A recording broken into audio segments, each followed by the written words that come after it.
और वो भी अभी परीक्षा होगी कि कौन कितने निश्चय बुद्धि है। जितने जितने निश्चय बुद्धि होंगे उतना उतना माला में ऊंचे मणके की विजय प्राप्त करते जाएंगे। अनिश्चय बुद्धि होंगे तो माला का मणका नीचे खिसक जाएगा, मालाएं भी नीचे खिसक जाएंगी। कोई 8 की माला में आवेंगे, वहां से नीचे खिसकेंगे तो 108 की माला है, कोई उसमें आ जाएंगे। 108 की माला में भी कोई पहले नंबर में होंगे, कोई लास्ट नंबर में होंगे।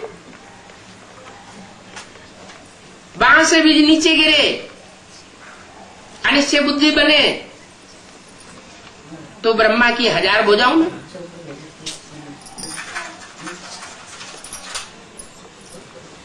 सहयोगी बन करके रहेंगे।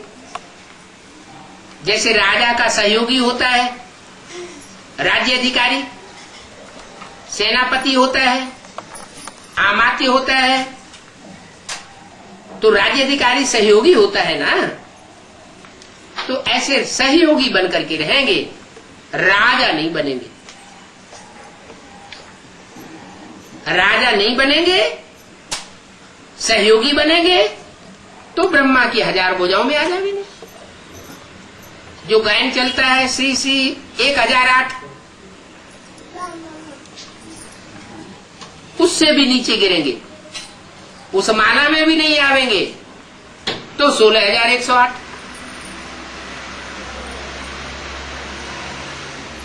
उनमें 16000 ऐसे हैं,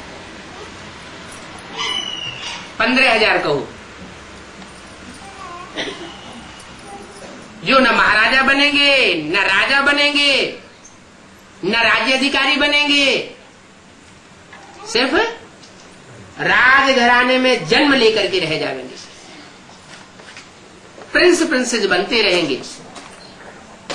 वो भी कोई एक जन्म बनेंगे और कोई अनेक जन्मों तक बनते रहेंगे। तो सारा मदार है निश्चय बुद्धि के ऊपर।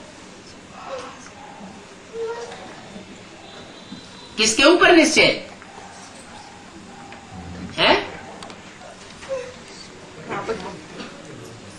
अपने ऊपर भी निश्चय और अपने बाप के ऊपर निश्चय। वो कौन सा बाप है, उसका नाम रूप धाम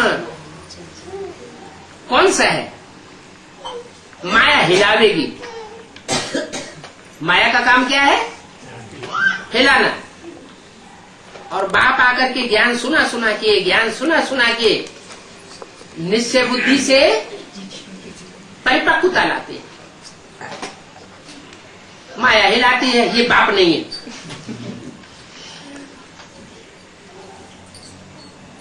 जो निश्चय बुद्धि बच्चे हैं वो कहते हैं नहीं, यही बाप है, दूसरा कोई हो नहीं सकता। तो माया की और बाप के बच्चों की रस्साकसी चल रही है। ये रस्साकसी में अभी इशारा दे दिया कि जो रावण के 10 सिर हैं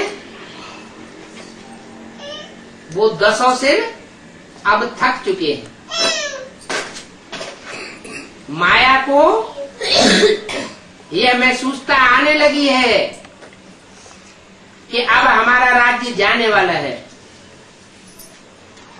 हमें ये राज्य देना ही पड़ेगा। हमारी राजाई अब चलने वाली नहीं है और प्रकृति भी अब थक चुकी है।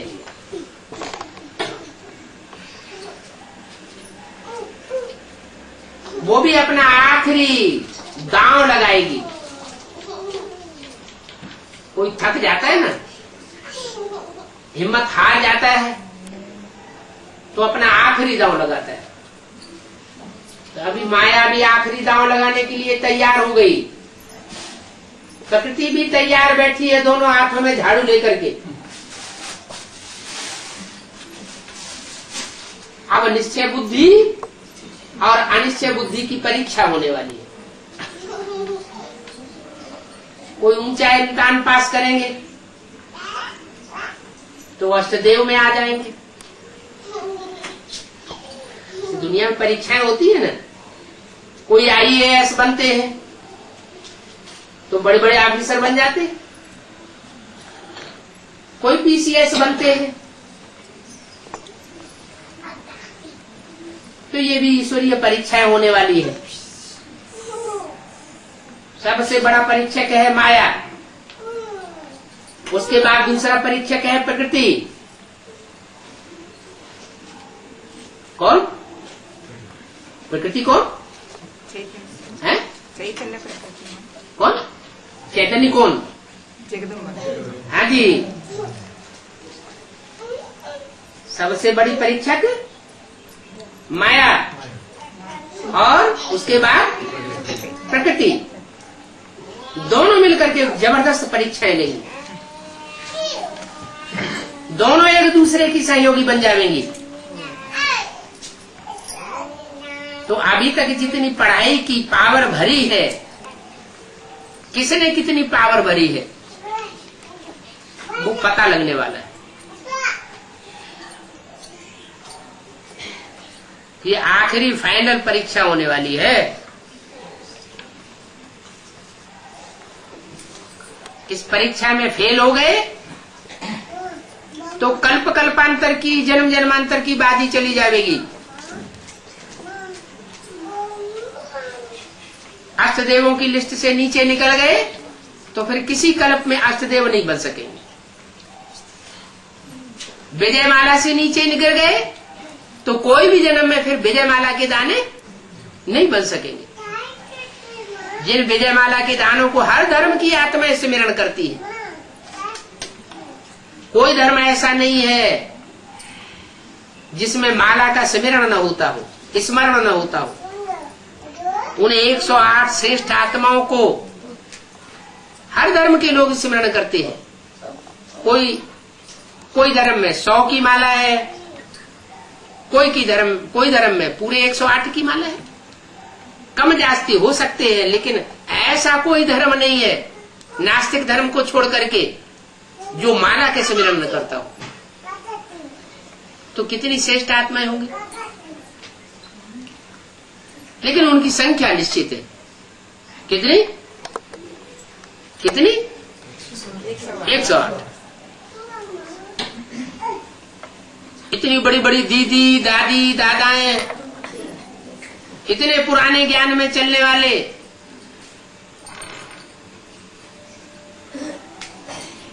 उनकी बुद्धि में नहीं है ये बात।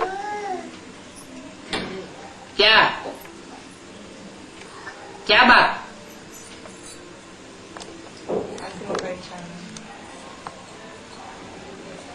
कि माला के मणके कैसे बनते हैं। तुमने पूरी गहराई को जान लिया है, फाइनल परीक्षा क्या है वो भी जान लिया है। फाइनल परीक्षा का मुख्य क्वेश्चन क्या होगा? नष्ट मोह। अभी तो मोह अटके हुए हैं। कोई का खाने पीने की वस्तुओं में मोह अटका हुआ है, कोई का संबंधियों में मोह अटका हुआ है, कोई अपनी देह के मोह में अटका हुआ है। अब जिन बच्चों ने पढ़ाई पढ़ी है उनका मोह नष्ट होगा, लेकिन नंबर 1 जितना जितना नष्ट हो मोह होते जाएंगे, इच्छा मात्र अविद्या बनते जाएंगे, उतना ऊंच नंबर माला में आते जाएंगे। कैटेगरीज है मालाओं की। अब नहीं तो फिर कब नहीं।